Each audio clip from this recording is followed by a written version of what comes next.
Hi there, welcome to Switch Mania. I am Clarence and today we'll talk about the best Nintendo Switch games on sale. We will be covering the UK, EU, US, Australia, and Canada eShop. But first and foremost, thank you for taking the time to watch this video. If you want to see more of this series, please leave a like. Remember to subscribe to the channel and ring the bell to receive future notifications. Likes and subscriptions help keep the channel alive. Just a quick reminder, 90% of you guys are not yet subscribed to the channel. If you are enjoying the videos and not subscribed yet, why not? You're coming back anyways. With all that said, let's get back to the video. First on our list is Star Wars, Knights of the Old Republic. Star Wars, Knights of the Old Republic is a re-release of an already excellent role-playing game. Except for a few minor graphics glitches, an overly large text box, and a plethora of loading screens, Knights of the Old Republic is a fantastic RPG for Switch owners that other RPGs should try to emulate. Your character's stats matter, what they do has real consequences, and the places you visit are vibrant. Even more, I'm not sure what will get you excited about the upcoming Knights of the Old Republic remaster if this port doesn't. If you're not a huge Star Wars fan, I guarantee that after playing this game, you will be. What's going on if you like Star Wars but haven't played this game yet? You should play Knights of the Old Republic right now. Next is Hotline Miami Collection. Despite the fact that it has been out for a long time, Hotline Miami remains a very tight and focused game. Wrong Number retains much of what made its predecessor great, but I don't enjoy the larger levels as much because it's too easy to get ganked by enemies you can't see. If you avoid these games because they are mean and violent for no reason, you will miss out on a product that is addicting, well-made, and even fun. Both games work extremely well as console ports and have arrived on the Switch without issue. There has never been a better time to play Hotline Miami if you haven't already. For everyone else, this is an unbeatable double dip. If you want a game to play on the bus or on the couch that will both annoy and amuse you, Hotline Miami Collection is a great choice. Next up, QUAKE. Even after all these years, QUAKE remains a fantastic game. There is no filler in this first-person shooter. This, like the previous Doom ports, is a complete package. For a small fee, you get an extended campaign, co-op play, local and online deathmatch, voice chat, and visual customization options. QUAKE exemplifies how to make an old game enjoyable for everyone now and in the future. QUAKE is still a fantastic game that holds up well. You get a lot of content for your money, and the various levels of difficulty and multiplayer options make it easy to play over and over. Even though I wish some of the older parts had been updated, they don't detract too much from the overall experience. If you enjoy shooting games, QUAKE should be in your Switch library. Next is Death's Door. Because it's damn good, Death's Door won the 2021 Golden Joystick Award for Best Independent Game and was nominated for the Game Awards Best Independent Game Award. Nothing is missing from this game, and each component complements the others to create a near-spiritual gaming experience. Death's Door deserves all of the praise it has received. It has beautiful graphics, a beautiful soundtrack, multiple fighting styles, a mix of creative comedy and relatable existential crises, and massive environments that naturally invite players to explore every pixel. Death's Door is a difficult action-adventure game that can be completed in under 10 hours. It's a game that deserves all of the attention and spots on lists of the year's best games. It's a shame there aren't any options for making the game easier to play. Even though the game is difficult, you have the impression that you can beat it once you figure out what's going on in the department. Next up, Valkyria Chronicles 4. Valkyria Chronicles 4 returns to the series' roots and is the first game in the series to be released on Nintendo Switch. It's refreshing that it's graphic and about a war. Despite this, and despite the fact that it is a very complete game, it does not add much to the original formula. Valkyria Chronicles is a hugely popular series, so Sega did an excellent job with the fourth installment. Even more impressive was its willingness to admit that the fans did not want Revolution's experimental structure and returned to the original formula. It's difficult to do a beloved thing justice, but the only flaw in Valkyria Chronicles 4 is that it's not quite Valkyria Chronicles, so that's exactly what this game does. Next is Ni no Kuni, Wrath of the White Witch. Ni no Kuni, Wrath of the White Witch remastered for the Nintendo Switch is a fantastic port of a fantastic JRPG. It has a fantastic visual style and a unique combination of well-known JRPG systems, making it a fun game that every fan of the genre should try at least once. It's not perfect, and its combat system and AI can be frustrating, but that doesn't diminish the fact that it does everything else as well as or better than many other JRPGs from recent years. If you have a Switch and are interested in Ni no Kuni, you can't go wrong with this game. Ni no Kuni, Wrath of the White Witch is a game that will keep you occupied for many hours. It's not a new Switch game,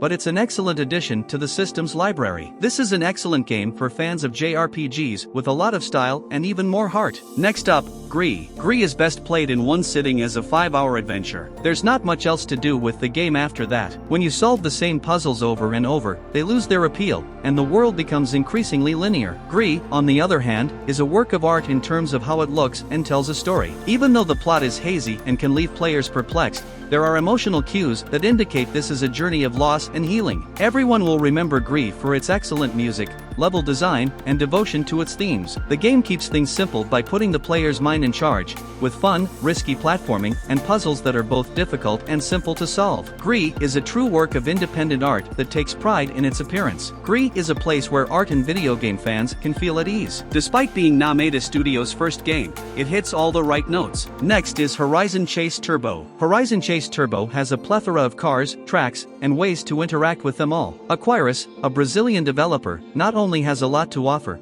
but it also has the highest quality. This high-level mix of content, skill, and fast-paced racing does an excellent job of capturing the essence of a racing game. If you're looking for a racing game for the Nintendo Switch, you should consider this one right away. If you're a serious race fan, Horizon Chase Turbo may appear too easy, but I think it strikes a good balance between being a fun arcade game and being challenging enough to keep you coming back for more. I believe the Switch version is best suited to the task, so I might consider it the best version of the game simply because I can play it whenever I want. Next up, Persona 5 Strikers. Persona 5 Strikers is my favorite spin-off game in the series. It takes concepts from one of my favorite games and applies them to a new genre. The story goes above and beyond expectations. Best of all, for those who thought Persona 5 was too long, Persona 5 Strikers is a much shorter game. I hope Atlus returns to this type of game in the future. It's a fantastic framework as is, and it could only get better if some of the issues were addressed. Koei Tecmo's use of the Persona 5 style is outstanding. They truly outdid themselves. Persona 5 Strikers is a fantastic game for anyone who is familiar with the original title from another game, manga, or anime. It is a very cool action RPG with a unique story and very interesting characters that everyone who plays will enjoy. Next is Armello. Armello is a cruel and unforgiving game of chance,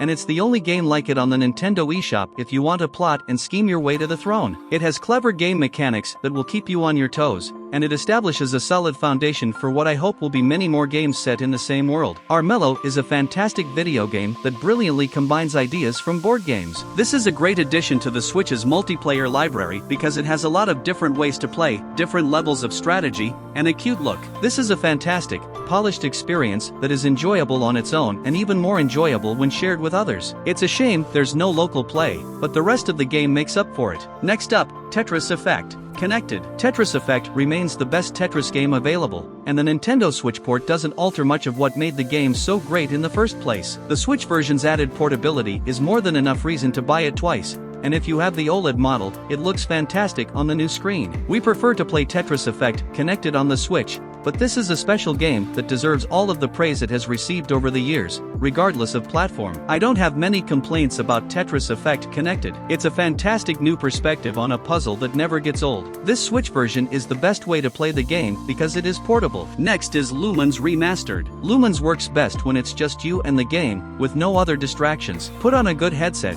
crank up the volume, load up your favorite music, and lose yourself in the beats, thudding rhythm, and hypnotic colors. LUMINES is a puzzle game, but the action is so driven by feeling and rhythm that it's hard to call it that. LUMINES, at its best, is a game you don't think about. It's a visceral game, and LUMINES is already a fantastic game, so all the people who worked on LUMINES Remastered had to do was port it to the Nintendo Switch. Remastered is a stunning title that belongs in the Switch library and should not be overlooked. Puzzle fans will probably enjoy the game's mechanics the most, but even those who don't like puzzle games should give LUMINES Remastered a shot because it's unique enough to be worth a look. Next up, Reventure. People who enjoy discovering every little secret and experimenting with all the different ways a game can be played will fall in love. Players looking for a clear, single goal or more complexity may be disappointed by what this game has to offer. One of the most recent things I've done is Adventure. Its unique endings, stories, and world building make it one of my favorite projects. Reventure employs the adventure platforming genre in a novel way. It pokes fun at classic Zelda tropes while also providing a fun way to play through the game by finding all 100 endings. This amusing game makes excellent use of its retro graphics and sounds to create something truly unique and entertaining. Next is Taiko no Tatsujin Rhythm Festival. Even with the Taiko Music Pass,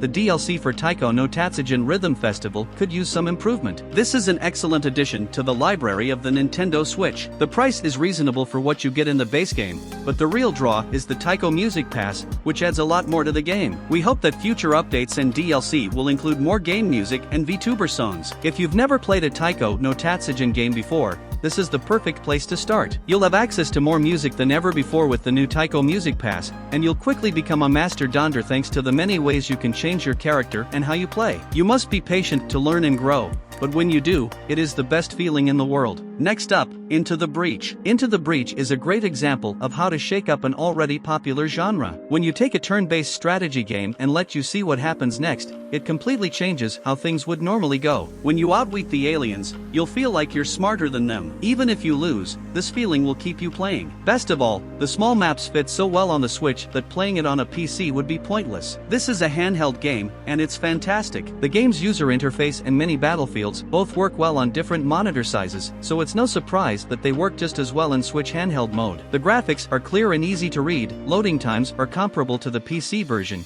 and the addition of controller rumble to accompany on-screen action is a nice touch. Next is Paper Mario, the Origami King. The Nintendo Switch version of Paper Mario, the Origami King, is now available. It has great graphics, a nice soundtrack, and a humorous story, as is typical of the Paper Mario series. Because there are so many places to visit, bosses to defeat, and puzzles to solve, this game is one of the best in the series. Even though the Origami King feels like a rehash of previous games in the series at times, it does more to shake up the series than it does not. Fans who expected a stronger RPG focus will be disappointed, but the story and characters will keep them engaged. Paper Mario has never been more enjoyable than in the Origami King, and it's the ideal summer game due to its lighthearted nature. Paper Mario is back with one of the best games in the series. It's a big, beautiful adventure full of laughs, creativity, originality, good ideas, and surprises. Next up, Persona 5 Royal. Persona 5 Royal is still a fan favorite, and the Nintendo Switch version is fantastic. On Nintendo's console, you can play a long-lasting JRPG with high production values that defined an entire generation. It's nearly impossible to create a game with such a great story, soundtrack, and graphics. However, Persona 5 Royal demonstrates that you can do anything. It's nothing short of incredible. From the beautiful style to the captivating music and story, everything about the game appears to fit together and work very well. Each part builds on the previous one and complements it, until the game has earned its place as royalty at the top of the RPG genre. Next is Tunic. Tunic is an excellent example of a game in which you must figure things out as you go. You'll either sink or swim, and despite sinking far more than swimming, I couldn't stop playing this game. If you want a little Dark Souls with your Zelda, don't miss this game. If you enjoy action-adventure games and don't mind a game that doesn't make things easy for the player, you should check out Tunic. It's beautiful, clever, difficult, and simply enjoyable to work on. Even though the game is difficult by default, there are many options for people who want to change it to their liking. Even though this Switch port isn't as technically advanced as the versions on other platforms, it's still very good and more than capable of providing players with the same experience. Next up, Alwa's Legacy. Fans of retro games and good, exciting Metroidvanias will enjoy Alwa's Legacy. It is brief, but to the point. It has some of the best pixel art on Switch, as well as a fantastic soundtrack and sound design. With its clever dungeons and complicated overworld,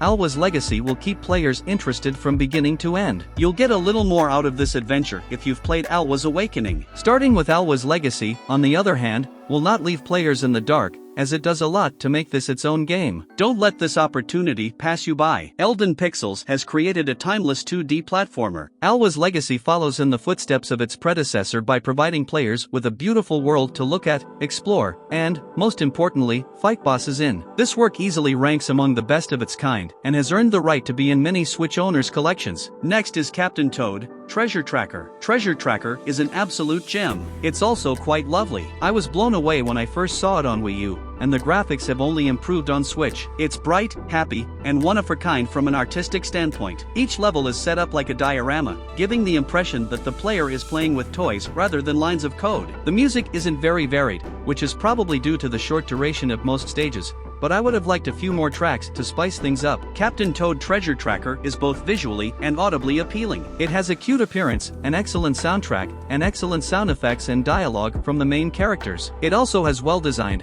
self-contained stages full of clever puzzles to solve and lots of goodies to discover. This was a fantastic Wii U game that deserved a second chance, and now that it has some fantastic new features, it is finally time for it to shine. Next up, Stardew Valley. Stardew Valley is a must-have independent game for the Nintendo Switch. There are so many different things to do in the game that you'll never be stuck for ideas. Aside from a few minor, easily remedied issues, I lost hours of my day every time I played the game. Right now, the Switch is a fantastic platform for indie games, and this is a prime example. Despite some bugs, Stardew Valley is an excellent addition to the Switch's rapidly expanding library. I've spent over 30 hours playing the game and have no plans to stop anytime soon. There are always more crops to grow, upgrades to use to improve my farm, and minerals to mine. It's a game I can see myself replaying for years, which will be easy to do because the Switch is portable. It's a work of art as well as a fantastic game for Nintendo's new system. Next is Celeste. Celeste is a difficult game to master because you must complete platforming levels with perfect timing and skill. It combines this with a story that fits the game's mechanics.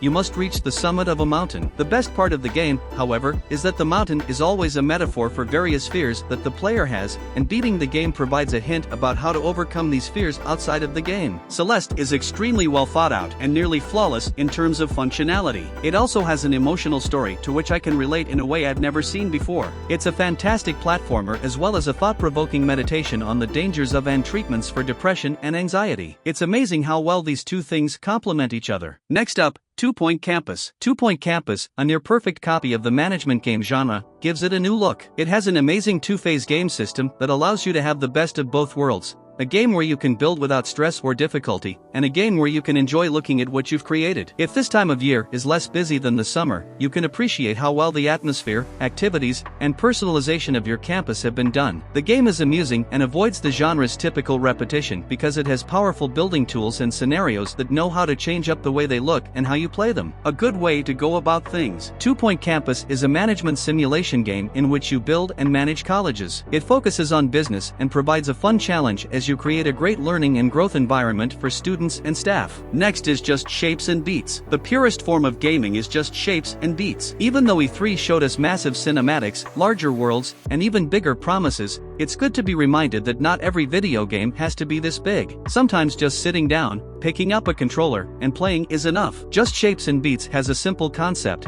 but the way the music and graphics interact makes for a really fun and memorable experience. Just Shapes and Beats is an audiovisual masterpiece, and the talented artists and designers who put such a tight show together deserve a lot of praise. Berserk has created a standout rhythm game with a plethora of ways to play, entertaining party modes, and an array of catchy songs. Next up, The Legend of Zelda, Link's Awakening. The Legend of Zelda, Link's Awakening is a remake that accomplishes everything it is supposed to. It pays homage to the original game in a way that has never been done before. The map is small, but it's jam-packed with side quests, unique character designs, and a surprising moral quandary. This charming toy-like world is the best way to see Koholint Island, whether it's your first visit or your 50th. I thought it was almost perfect to play this classic in a contemporary setting. Even though it makes no changes to the series or breaks any rules, it never appears to want to. It's comforting to return to a place like this, where you know every nook and cranny, where you know all the colorful characters, and where you can truly immerse yourself in the experience. Next is Cadence of Hyrule, Crypt of the NecroDancer featuring The Legend of Zelda. Cadence of Hyrule is a wonder. It was created by an independent developer who was given access to Hyrule Castle, and it is far superior to what everyone expected. Brace Yourself Games has created a Zelda-like game that stands alone, with its own rhythmic roguelike gameplay and fantastic remixes. The end result is a one-of-a-kind and difficult-to-forget musical experience. Those who have never played The Legend of Zelda may be underwhelmed by the game. Cadence of Hyrule has all the right beats for big fans looking for a change of pace, and I'm excited for a rematch. Longtime Zelda fans will enjoy this because it contains numerous Easter eggs and remixes of fan-favorite themes from the franchise's history. This, combined with the solid and unique gameplay, makes it a must-have for any Switch owner. Even though the game can be completed in 4 or 5 hours, there are step and time leaderboards, multiplayer, and replays with other characters. Next up, YS8, Lacrimosa of Dana. For those who want to finish everything, YS8 Lacrimosa of Dana has some small, frustrating parts, but that's just how it is. It's a fully realized work of art, both visually and audibly.